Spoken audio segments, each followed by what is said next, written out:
Hello and welcome to Rep Sports. Welcome to the post-match show. I am Vaibhav Tripathi. With me is Snehashish Mukherjee and Mohr Chaudhary, and we'll be discussing a very rare one of low-scoring affair in the IPL. Very rarely it happens that you see a score of below 200, especially this season. If you look at this season, track the matches, you will get to know that low-scoring affair doesn't matter, irrespective of the grounds.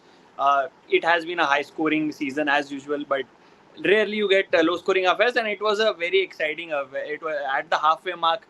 Everybody thought that it's LSG's game, as Snehashish also wanted for Pant to win this game, but unfortunately for LSG, they have succumbed to their fourth consecutive loss, and from this point, their hopes of coming back into this tournament or making the playoffs looks very slim.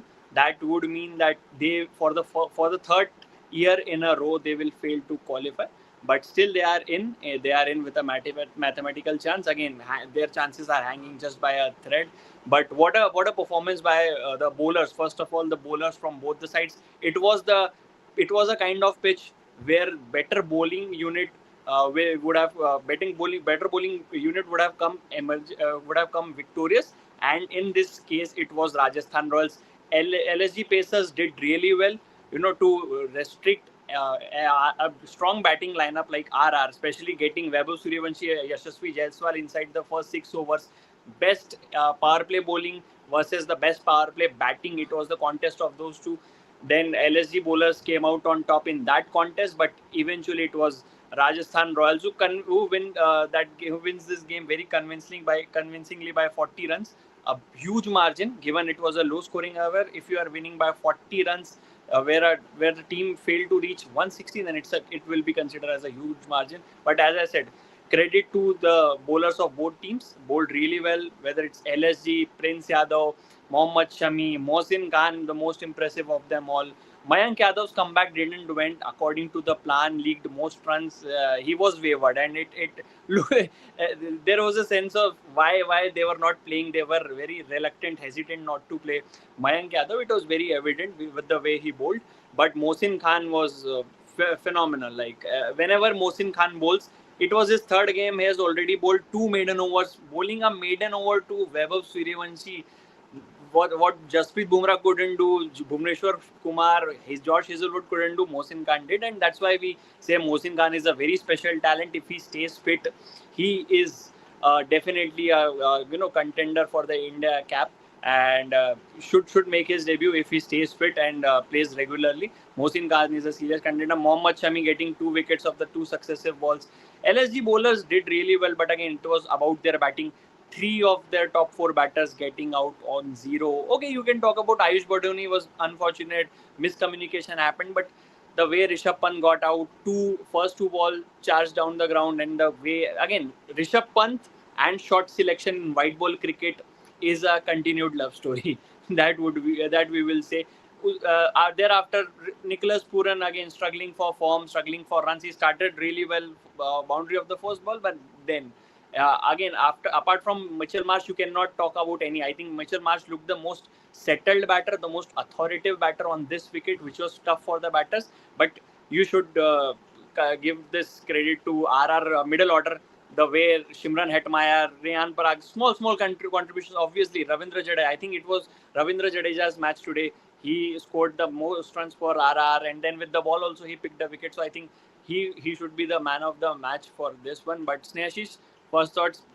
I know it was a very tough game for LSG, but brilliant fight back from Rajasthan Royals. Given that they were, their backs were against the wall at the halfway mark, but they fought really well. They never gave up on the hope that we can defend this total. Absolutely, I think excellent bowling performance. I think first point that we need to talk.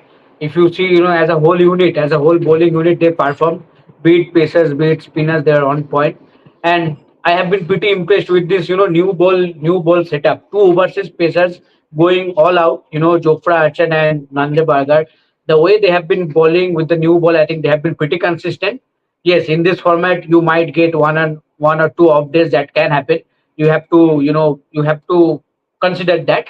But overall, I think so far these two with the new ball have been brilliant. I think the idea to use two overseas pacers have been working for RR. I must say so far have been brilliant. I think Ravi Bishnoi again did well, especially against his former team. I think that was maybe an extra motivation for him.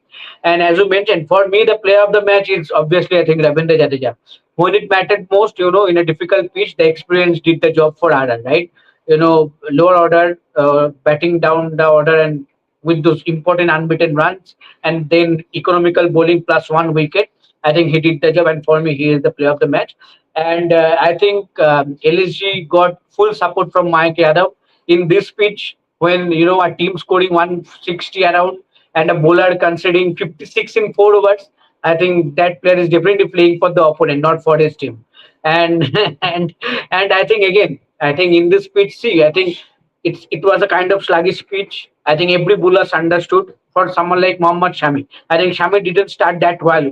I think if you see the past 2 overs, he was going for runs. But again, experience, he understood the conditions. He came back, used variation, and did and end up pretty well in terms of economy and everything. But for someone like Mayank Yadav, I expected a better. Okay, it can happen. In the past 2 overs, you went for quick runs for some runs, but he should have ended on a good note, but he didn't. 56 runs in this pitch in 4 overs is just unacceptable, and he is the difference. Otherwise, he see all the bowlers were pretty economical from both sides. Just watch one bowler and see if you just if you just think if Mayank Yadav could have considered only 30 or 32 runs, the difference is now only 10 runs because they have lost around what 45, 47 runs maybe. So it's like 10, 15 runs. So I think that was a major difference, and obviously Ravindra Jadeja did the difference. So overall, a good performance. I think for RR, I think again they will be happy that their middle order finally performed. I think that was needed.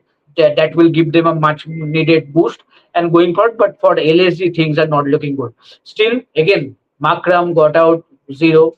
I was pretty disappointed. Obviously, Rishabh Pant didn't score that much. Again, When Nicholas you play Puran. with the position, when you continuously play with the position of a Exactly. batter, It will this is happen. what happens. It creates a Yes, sense of this is what. insecurity in the mind of the batters. They are not sure of their roles. Markram has always said Exactly. that I want to bat up the top of the order. When he got the chance to open the innings, the match in which Rishabh Pant batted at number 3, he was very happy.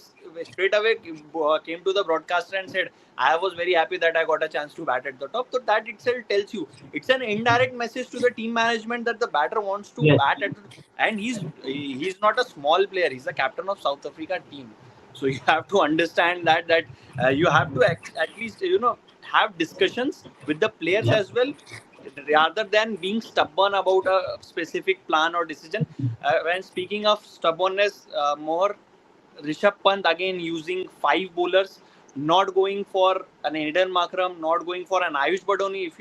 If you for some reason if you don't want to use an Aiden Makram as a bowler, you can go for Ayush Badoni as well. You have seen him. Rishabh Pant has seen him enough in Delhi. Both plays for Delhi and for Delhi. Ayush Badoni has taken a lot of wickets in the last domestic circuit, if you'll see, and that is one of the reasons why he got a chance in the Indian team as well. He got a maiden call up for the ODI series, if I'm not wrong, against New Zealand in January. So he bowls as well. So again, Rishabh Pant being very stubborn to use only 5 bowlers, not going for part timers. This is what DC did yesterday. Akshar Patel bowled Nitish Rana 4 overs. That I think costed them the game because Akshar Patel didn't completed his quota. Today, Mayank Yadav, when you already have seen Mayank Yadav struggling in his first spell, you should have been more smarter, more proactive as a captain. Could have tried an Ida Markram, especially when you had a Shimran Hetmeyer batting, Ravindra Jadeja batting. An off spinner could have done the job. Yeah, you summed it up perfectly. I mean, we've been seeing, like we were discussing in the pre-match live as well. I have not been very impressed with Rishabh Pant's captaincy, be it in the white ball format, be it in the red ball format. He's an excellent player, no doubt, but the moment it comes to captaincy, we've seen him taking a number of very weird decisions. I mean, completely uncalled for. You don't go, especially playing with 5 bowlers like you mentioned, and also as well as with the bat. I mean, I get it. He is a batter of great caliber. He has rescued his team from these situations multiple times. But the fact is that the moment he's the captain, something happens to him. And when you're going out there to bat, you are the captain, you have an added responsibility that yes, whatever the score is, you have it in mind, right? It's not like you need to chase something above 200 or something. It's a very much gettable, chaseable total.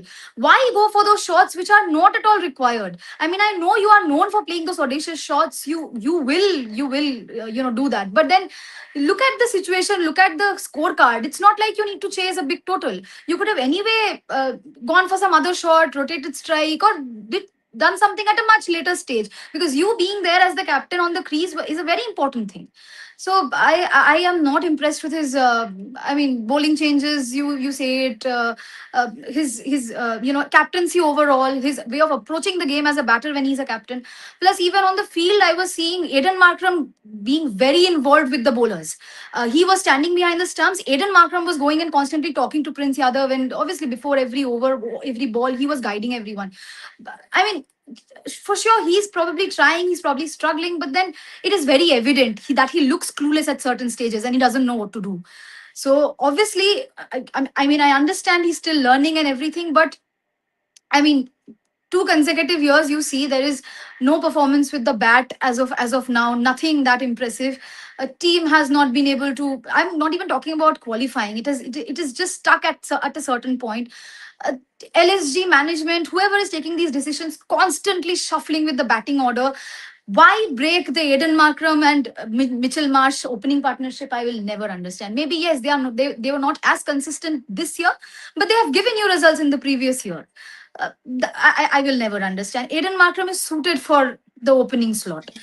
If people also talking about Nicholas Puran, I mean, I get it. He's out of form. He doesn't look. He looks off color. But I think tonight, at least, it's just my opinion. I think he looked better than the rest of the days. He spent time in the middle, and the fours that he hit off Brijesh Sharma, I think he that looked good. The timing and the connection was good. Even with Nicholas Puran, you see his batting order has been shuffled. So, I mean, everything is a mess at this point, and as a captain, he has to take better decisions on the field and also while he's batting. I mean, I don't know if they still have a chance anymore. It's very tough. They have to do a lot of calculations at this point. But I mean, I'm not at all impressed with the way he has approached his captaincy. Snesh is not just captaincy. Even if you look at his batting, as we have been talking like this since when? Since 2019, I think 2019 World Cup, when Rishabh Pant got the chance and played the semi-final as well. Short selection that game. Okay, at that time 2019 he was fairly young. He just came out of Yeah. the under 19 school, but after that now what like 5-6 years, and we are still talking about when Rishabh Pant will understand when to play what shot, the shot selection, timing of it. And as I said, in Test cricket, you can get away with these kind of shots. It can fly over the slip cordon. You can Yeah. clear mid off because maximum fielders are within the inner circle. In white ball cricket, you have to use some brain. You will obviously in first 6 overs, that is the best time to utilize the power play when there is field restrictions. But again, you have to respect the bowler as well. And Andre Berger has been in super form in this whole IPL. If you look at his performance, he has taken wickets with Jofra Archer with the new ball, and he has got some good pace. Always operates at high 140s, and that itself tell you it creates an angle as well away from the left-hander. So Mm. my question is, who will tell Rishabh Pant after all these years that you have to be more cautious, you have to be better with your shot selection? I don't know how many shows I have talked about this. Rishabh Pant, the only problem with Rishabh Pant is not technique, it's not shots, it's not anything related to whether it's technique or mental ability. It's all Mm. about shot selection. He plays audacious shots, and sometimes what we can say stupid kind of shots, like Sunil Gavaskar has stupid. That only describes his shot selection perfectly. It's perfect catchphrase for that. So Yeah. who will tell Rishabh Pant that, boss, you are done? This is not the way this game will be played. You are the captain and you have to take responsibility. Don't get out in this manner when you are, at least you are chasing at least Sunrisers Hyderabad innings, which he won for his team. Half century scored. I think he scored some 60 odd runs, unbeaten. He took his team past the. Obviously, strike rate wasn't great, but at least Exactly. that game Exactly. was won by his team. So Yeah. no Yeah. complaints because your team won that game. Yeah. Similarly, Virat Kohli won that game for India in the 2024 T20 World Cup final. If Exactly. India would Yeah. have lost, people would have fired shots at Virat Kohli. What was your strike rate? Yes. You cannot bat with this strike rate when you have a Heinrich Lassen in the opposition rank. So who will tell Rishabh Pant now it's time to change your mindset a bit, change the way you play white ball cricket? Very tough question. I don't know, but but I think my last hope I think will be Yuvraj Singh. Ahead of this IPL, I saw that Rishabh Pant has started working with Yuvraj Singh. Maybe someone like Yuvraj can finally talk to him and talk about these things. And obviously, this is not something new, right? As we mentioned, from 2019 now it's 2026. For the last 6 7 years, he has been playing top international cricket also for India across all formats. Yes, in recent times, he has not been playing that ODIs or T20s that much. But in Test match, he is your number one wicketkeeper batter. He has been playing, be it in India, be it in overseas conditions. But as you mentioned, that in Test match cricket with this kind of shot, he survives because of the field restriction as well. And somehow he is you're one of the top batters in that format. There is no doubt about that. The numbers says everything.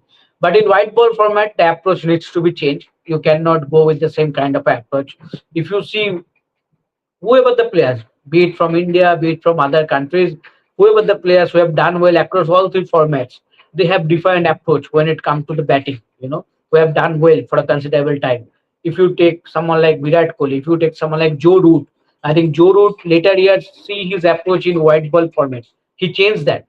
Initially, he was struggling in the white ball format because the kind of approach he used to bat in red ball format, that was the same in white ball also. But he changed that and he also got success in recent times. See Steve Smith in recent years. Steve Smith also changed his approach. See how he bats in BBL right now, and I think PSL, today I think he PSL. scored In PSL, yeah he is doing in extremely PSL he well in scored a PSL. hundred today. I guess today Yes. he scored 100 in PSL today. So I think to be that kind of a batter, to be successful in every format, you need to have different kind of mindset and different kind of approach. Not a huge change, but a little bit change of needed. You have to play according to the condition, according to the opposition, according to the field placement. You cannot go with a plan A. Okay, I just want to bat like this and I will bat like this. Doesn't matter who is the bowler, what is the fielding and all. That will not work in a long term, and that is the problem I think is going on with someone like Rishabh Pant, and it is not good. I think time is running out for Rishabh Pant. If you see his, chances in Team India is getting, less day by day. I think in white ball format, I think he is now very much down the pecking order. I think someone like Dhruv Jurel, see the wicket keeping of Dhruv Jurel. I think superb throughout the IPL. Today's catching, Brilliant. excellent, excellent, and with the bat also. Dhruv Hmm. Jurel can bat at a good strike rate, and he can bat according to the condition and anchor Yeah. the innings also. So I think he has that ability. And other options there also Ishan Kishan, Sanju Samson. So there Sanju are so many Samson. options that they're doing Prav good. Simran I Singh think is one emerging option. If Sanju Samson exactly. goes Hmm. Prav out, Simran Prav Singh. Simran See, Singh will be the first exactly. wicketkeeper batter Indian team will select. Exactly. Exactly. So there are so many names. So I think time is running out. If he doesn't make this kind of a little bit change in his approach in white ball formats, I think it is not going to be easy for Rishabh Pant in upcoming 1 or 2 years, be it in IPL or be it for Team India, especially in white ball format. More LSG once again, despite using the impact player as a batter, pure batter, Himmat Singh came in as an Madsen. impact player. Still, they only played with seven batters. Now, my question is when you have an impact player and teams are having good batting depth using the impact player, LSG, when their batting is not, firing, the batters are not Hmm. really in form. Your three batters have scored ducks, and you are still when one thing is that your batters are in form, and then you have the confidence that that's why you are playing with seven batters. But none of your batters are in form. None of your batters you can say that I have confidence that this player will win the match for me, given their recent form. Still, you are playing with seven batters. That includes an impact player. So, are they going wrong with their strategy? Because it's not particularly in this game. You start their campaign, roll back the days, and then you will realize right from the first match they are going with the same template. It was earlier Abdul Samad, now it is Himmat Singh, but they are only going with seven batters. So using impact player and still playing with seven batters in a form in IPL where every team is scoring 200 every day, can you afford to do that? And if you do, then this is what happens: you are unable to even score 160. Yeah, I mean, we've been talking about LSG's approach right from the start. Everything is a mess right now. I think lack of clarity, too much confusion, too much chopping and changing, which is not required. And obviously, like you mentioned, in today's day and age of IPL format, where you have the option of an impact player, you have batting till number 8. Everyone's using, and if you look at the stats, I think other than the Punjab game, they have not reached 200, the 200 mark in any of their games. They have not crossed 200 in any of their games. That was one of the reasons. And they are aware of it. If we are aware of it, they are aware of it too. But there has been, certain changes that are, certain things that should be changed, they have not changed that. Things that don't need changing, they have changed that. So that is a complete mess in the, I don't know who takes these decisions. Maybe it's a collective body who's taking these decisions, but they need to sit and they need to have a chat amongst themselves that this is not how you can approach the IPL at this point in time. Especially when, I mean, obviously everyone's utilizing that impact player option. You can have batting till number 8. You can go for, as many runs as possible. Then why are you compromising on that? Too much of confusion going on. And obviously, just to add to that Rishabh Pant thing that we were just discussing, yes, obviously I agree, in the white ball format his chances are getting slimmer and slimmer. And obviously he's done great in the test format as well, but his audacious shots, the fact that he's only going to play those shots, that has backfired in the test as well. I mean, we were there for the India South Africa test in Kolkata, and he also got a lot of criticism for his approach to the game then as well, because obviously he was the captain, he was the stand-in captain at the same time. So I'm not questioning his captaincy there. He's not the permanent captain out there, but the batting over there was also not according to the situation. And I remember we used to discuss this every pre-match, post-match, while the match was on. Even then, it was not according to the situation. So maybe in red ball you will get away at times, but then again, that is not the template that you should follow. You have to play according to the situation. Yeah, you can hit those big shots. I mean, for example, many batters, they play with a huge strike rate, but then they can also assess the situations and adjust accordingly. Someone like, I will have to say that someone like a Web of Suryavanshi can also do this at this time, because in the last game against KKR, we saw the way he was approaching the power play. It was completely according to the situation. It was according to the pitch that was offered. He was not going for a six every ball. So much so that people around us, the audience, they were getting impatient, like, where are the sixes? But they approached it very maturely, the opening partnership, that is. So he has to assess a lot of things. And yeah, coming to LSG, the planning has just been not up to the mark, especially if you approach IPL. So let's just look at an RR. They used Shubham Dubey, and he scored 19 of 11, and that really worked in favor as an impact player. He created that impact on that wicket. If you're striking at that strike rate, Shubham Dubey again coming from Vidarbha, doing really well, and he has been sort of an impact player, being used as an impact player since last 2 seasons only, because he's a great striker of the ball. And again, the 19 runs in small, low scoring affairs, these small contributions. That's why we are talking That's about a Riyan Parag. That's why we are talking about a Shimran Hetmeyer's innings as well. Obviously, Ravindra Jadeja top scored for the team. But LSG, because there are more questions in LSG's camp in RR. Obviously, RR has also few concerns that we will discuss. But LSG had the option. They played with 3 overseas players. They didn't opt for their fourth overseas player. My question is Himmat Singh a better batter than somebody like Matthew Bretsky? Matthew Bretsky was there as an impact player. Matthew Bretsky has been one of the most impactful I players. If you thought look that at they will use him. Hmm. South Africa's T20 South Africa circuit, he has been one of the most impressive batters in last 1 year. Last I remember the Champions Trophy. Right from that Champions That's Trophy, he's been on rise, and it was Lance Klusner who saw Matthew Bretsky at Durban Super Giants and brought him in LSG last year. They retained him. But why you have retained? You had the option of using Matthew Bretsky. Why? I don't know why they haven't used Matthew Bretsky yet. Today was the best chance to use him. He has the international experience. You should have gone with them. No, why? You must have seen something in Himmat Singh. I'm not denying it. Mukul Chaudhary is your find. Mukul Chaudhary is absolutely LSG's find, to their credit. But my question is Himmat Singh better than Matthew Bretsky, especially when you know that pitch is tricky, team is in trouble, You have an international player of an international caliber who has played international cricket, who has played in big tournaments like ICC events, Champions Trophy, and he's not getting the opportunity. You are playing an uncapped batter in front of him. Yes, another confusing decision. I think I also, when saw Matthew Briskett's name in the in the impact sub list, I also thought that today we might see him in action. But again, I don't know what was the decision of not using him. As you mentioned, having international experience, Matthew Briskett is a solid batter. Generally, he bats at number three. I think he plays spin superbly and has some unorthodox shots as well. I think in his bag. Whatever I have seen him batting, excellent for South Africa. I think, and the start that he has managed in international career, I think superb.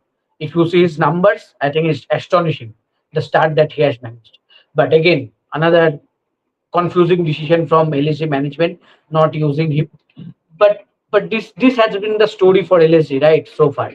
But but but with Himmat Singh, I know I heard his name few occasions, for some of few of his knocks in the domestic circuit. But at that situation, in this kind of pitch, if you're not using an proper international batter, despite having an option, I think again it raises the question of your decision making, and that has been the problem. But I just want to make one point, not related to this question.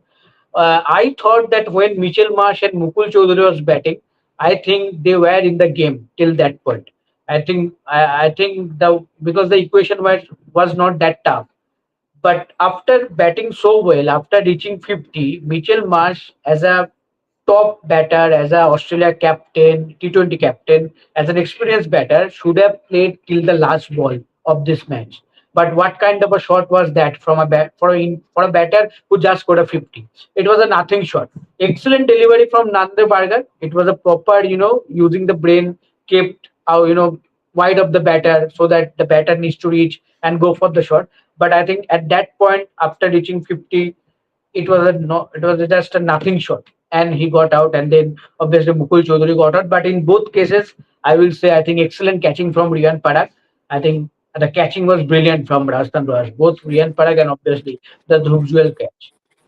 I think apart from captaincy, what Riyan Parag has been doing well is catching. Of course, batting has not been at his best. Okay. The way he's been batting, I think that's definitely a concern for RR. Obviously, till the time they are winning, won't mind, or they will not consider it as a big concern. But obviously, Riyan Parag's struggle with the bat continues. But let's talk about a bit about LSG's bowling, because we still now we have only discussed the weak points of LSG. But again, Mohammad Shami, 30 runs in his 4 overs, 2 wickets, back-to-back wickets, and those 2 wickets, got that ideal start for LSG. Dhruv Jurel again in form batter, Yashasvi Jaiswal, and then Mohsin Khan followed it up with a brilliant over. I think that was the best over I have seen in the IPL so far, and The this will Dhruv not be Jewel the one first was time. proper test match dismissal. Proper Proper, test and match. this is what Mohammad Shami does when he Hmm. has his tail up. These are rhythm bowlers, whether it's Mohammad Shami, Stuart Broad. If Stuart Broad has 1 or 2 wickets, you would back him to be on hat trick. He would have a hat trick ball around the corner. So these are bowlers. Mohammad Siraj falls in the same category, rhythm bowlers. When they get a wicket, their tail is up, and then Asia they Cup look for final, another. Sri They go Lanka. for exactly. But Mohammad Shami bowled really well. Prince Yadav didn't get wickets with the new ball, but he got the wickets with the in during the middle overs and then at the Yeah. back end as well. So Prince Yadav again being impressive, 29 runs, 2 wickets in his 4 over. Mohsin Khan, as we said, brilliant. So and obviously Digvesh Rathi as well. Digvesh Rathi although didn't pick a wicket, but he was very economical on that wicket where he's not playing regularly. I think more it was very good performance from LSG.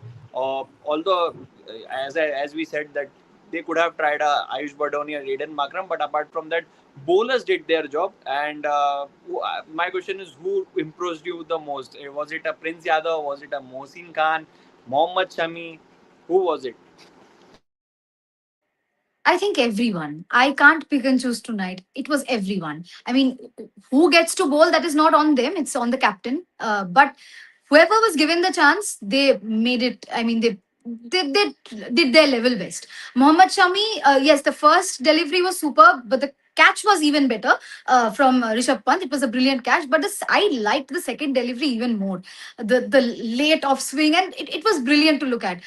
Prince Yadav as well. He not just I mean, obviously he's picking up wickets, but he's also economical. He's very consistent as well. It's not like one match he's doing well, the other match is giving away runs. He is also very consistent throughout. Even in the previous game, when every other bowler went for runs, he was the only one who who held his ground and was economical. So Prince Yadav as a whole has been impressing me a lot in this IPL. If you look at the new bowlers who are coming up, he is up there in my list. Very, very impressive. Obviously Mohsin Khan as well, because coming back after a long time, he's getting a chance. He obviously last match he was expensive, but today he completely turned it around. He came back properly. So Digvesh Rathi as well, very economical in the middle over. So I think we can't, I mean, we nothing to question the bowlers at all. I am not raising any questions at any bowler because they did what they could at this wicket. Sure, the last over was, I think, a bit expensive because there were a lot of fielding hiccups in the last over, lot of problems in the last over. But the main concern is batting and their batting unit, their batting order. Bowling as a whole, everyone has been chipping in. And Prince Yadav said in his mid-match, when he got the purple cap, he was asked the question. He said that Mohammad Shami has been helping a lot. Whenever he sees that I'm, underconfident or something is going wrong, he comes running and he's very involved with us bowlers. So that's a very good sign. Obviously, he's an experienced pacer. He knows what to do. Overall, the bowling unit has been super, but the batting is the problem. I think the way Prince Yadav has been bowling, he will be definitely by the end of the season if he continues his form, because there is one more half to be played. If he doesn't lose his form, if he continues to be an all-phase wicket taker, which he is, like not just in the power plays. Before this game, he was picking wickets in the power play.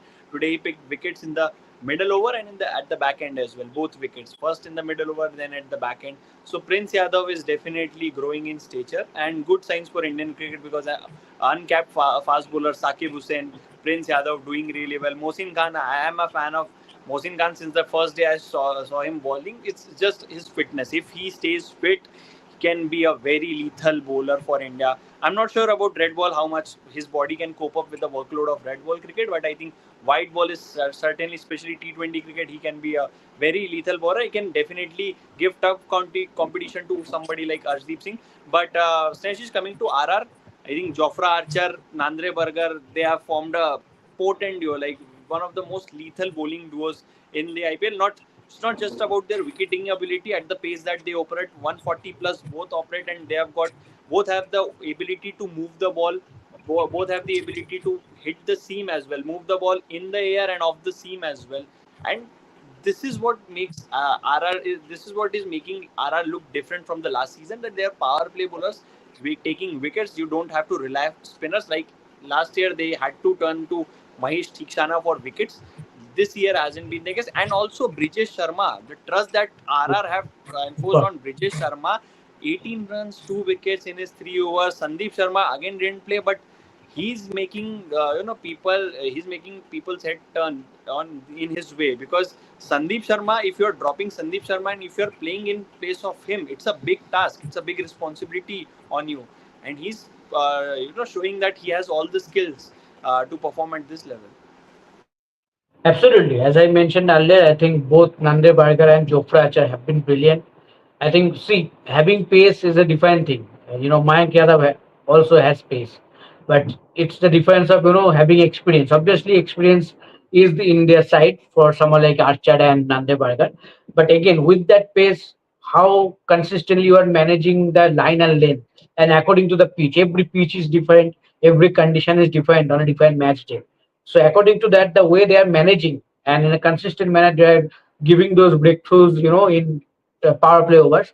I think that have been helping Adar a lot, and I think it has been a the planning behind that, that okay, we are going to use two overseas options as premium fast bowlers. I think that has been working brilliantly for them, because if you will really see this kind of approach from any other team. I can I, I can remember every other team at least using one overseas pacer. That is okay, but I think really you can imagine that whenever a team have used two overseas pacers for 8 overs, and that has been working. So I think that this approach is working, and I have been very much impressed with Brijesh Sharma. I think Brijesh Sharma kind of reminds me of Munaf Patel. Not that much of pace, but very I was consistent. about to say Rajat Bhatia. Yes, Rajat. Yes, but I think not that much of pace and nothing, but simple wicket to wicket bowling, and according to the condition, doesn't give that much of room or everything. Has that Yorker also, surprising Yorker also.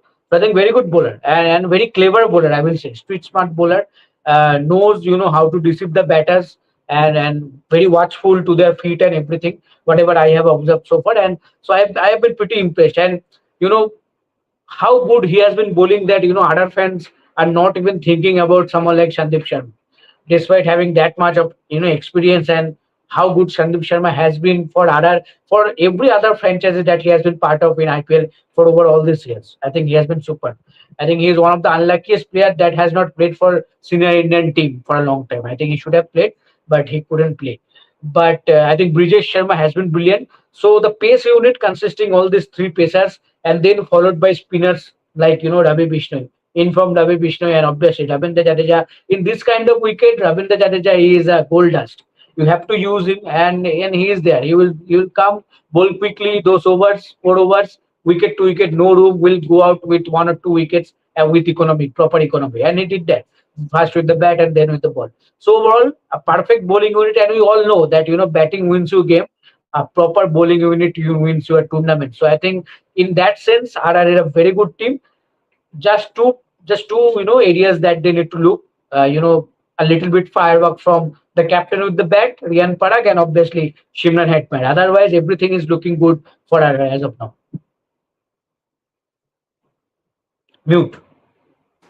They have Uh, found a new hero in Ravindra Jadeja. Today was his first player of the Yep. match for Rajasthan Royals in this season. Obviously, he got in 2008 as well, but again, and this kind of win will boost RR's confidence because Vaibhav Yep. Suryavanshi didn't perform. Yashasvi Jaiswal didn't perform. Most of your batters, Dhruv Jurel again an informed batter, didn't perform. Still, you won the game on the basis of your bowling all rounders stepping up, whether it was Donovan Ferreira. Donovan Ferreira is a four-dimensional player for me. He can keep as well, he can bowl Yeah. as well, field as well, electrifying fielder, and then swashbuckling batter as well. So your all-rounders doing the trick, scoring runs, bailing the team out, then bowlers doing the job. I think these kind of wins, when you defend a low total, it gives you a different sort of confidence, especially when you came into this game after two successive losses. So good game for RR, and this takes RR to double digits. Now they are second on the points table after Punjab Kings. They are sitting on the second of the points table with 10 points, and LSG remains at 9, just above KKR, which I think KKR will also topple them. KKR will also go ahead of them, given how LSG have been performing. But we'll have to see. Tomorrow is a big day. Tomorrow is a big day. Tomorrow is the El Clasico, MI versus Yep. CSK from the Wankhede Stadium. Everybody, whenever the IPL schedule comes out, it is the match that everybody marks. That MI CSK, when these two teams will lock horns with each other. So tomorrow we will be providing all the updates from the Wankhede Stadium. Our correspondent Shamik Chakravarti will be there from the stadium. Whether MS Dhoni plays, whether Rohit Sharma plays, it's still a cloud of uncertainty over that. But if we get any news before that, we will break for you, and that's why we ask you to turn on the notification bell so that you don't miss out on any sort of updates from Rev Sports. And whenever there's breaking, we have broke many stories which have gone right, unlike our predictions. So make sure you keep your eyes on our platform, and we'll be back soon. We'll back tomorrow with the pre-show. Thank you very much for joining. Thanks, Thank you. Neshish. Thanks more.